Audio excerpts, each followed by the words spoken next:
Hey, what's up everyone? I'm just cruising around town, just had a great dinner with my friends, and this here is Duvel-Moortgat, which is one of the old entrances to Beijing City from back in imperial times.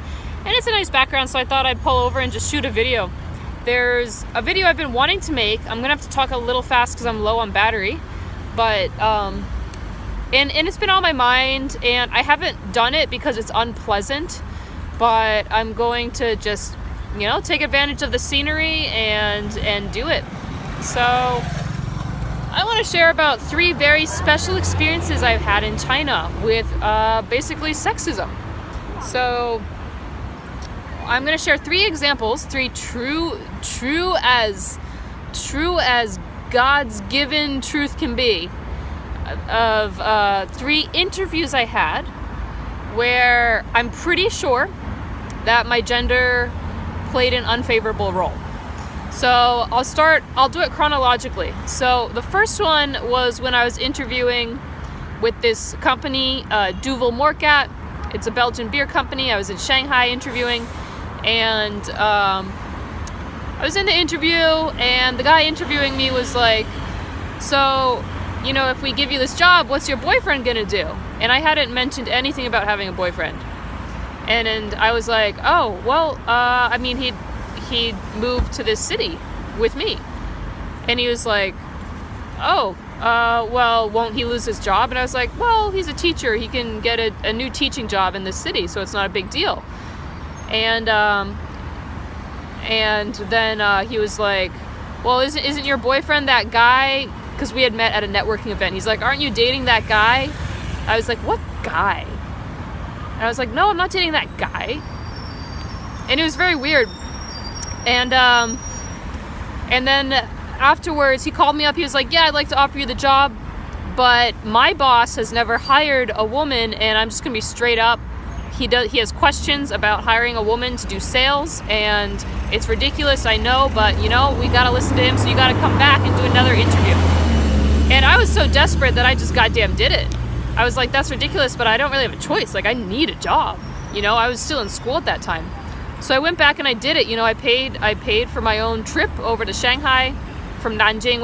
It was like a fucking, $50. But like, I'm a student, And so I paid the $50, didn't get it reimbursed. And I got the job offer. And I worked there for 2 years. And was it a sexist environment? Yeah, but like, it wasn't a big deal. And like, I had bigger fish to fry. But that was, okay, so that happened. I kind of forgot about that. The second time that happened to me was when I left that job 2 years later. And I was interviewing for jobs in Beijing. By the way, those were white guys. One was European and one was Canadian. Very highly educated people, really highly educated people, white men, yeah. The next one, I was interviewing for Haworth, I think. It's a office furniture producer, basically, an office designer. And, a headhunter set me up with this interview, and so I wanted to do well. And so I went in, I had the interview, I had lunch with the guy, also a white guy, in his 30s from the US. And he says, all right, well, how do I know that if I offer you this job, it was the same goddamn question. How do I know if I offer you this job, you won't leave the job to move with your boyfriend to a different city? And I hadn't mentioned a boyfriend. How was he supposed to know if I had a boyfriend? And I knew what he was saying. Like, I knew it was wrong. But again, I was in a position where I really needed a job offer to move forward in my life, that I just rolled with it. And I was like, oh, well, my boyfriend lives in this city. So like, I'd be moving to this city and he's already here, so that wouldn't be a problem. And he was like, oh, all right, good. I didn't get that job offer. But man, that was ballsy, man. That was ballsy of him to say that. And not really ballsy, because there's no legal repercussions here for that. The third time was a few years after that. And I had this interview on the phone. It was with TNS, a big market research company. Also a white guy from England. And we were interviewing. I guess it was going well enough. And he was like, all right, so, be upfront. What's your situation? And I was like, what? What situation? I knew what he was talking about. He's like, are you married? Are you single? And this time I stood up for myself a little because I wasn't as desperate for a job. I was a little older, a little more seasoned. I was like, what does that have to do with the job? And he's like, and he got pretty like scoffy. He was like, oh, well, it matters to me if you have like someone you're seeing in a different city and you have to go visit him. You know, like there's this paranoia about the girl leaving and visiting their boyfriends and shit.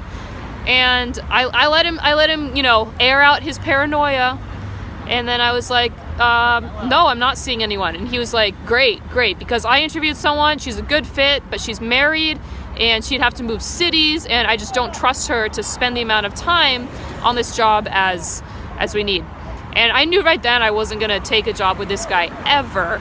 I was like, no goddamn way was I going to work with this guy. But I needed an offer, because if I had an offer, then I could take it to other companies I was interviewing at and be like, look, I have this offer. This is what's up. And I ended up having to like wait because it was Christmas. And then he got back to me like a month later, after I had already found a different job and already signed on a different job. He got back to me a month later and was like, all right, let me know when you're available to talk again. And I was like, no. Like, I'm glad I could say no, but like, man, here's the thing is like all these examples, like it's not like it's a developing society thing. I know that Chinese women here face that because I've talked to my Chinese women friends. I've even talked to a Chinese female headhunter who was like, yeah, I asked the girls straight up, are they dating someone? She's like, if a girl has a boyfriend, like she's on the B list, not the A list. And so girls know to lie about it. But this, like, I'm not Chinese.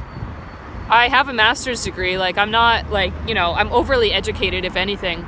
And these men interviewing me had law degrees, PhDs. That last one had a PhD. Fucking master's degrees. Sorry about the language. Like, these are men who had power, who were educated, and they just kind of acted how they wanted.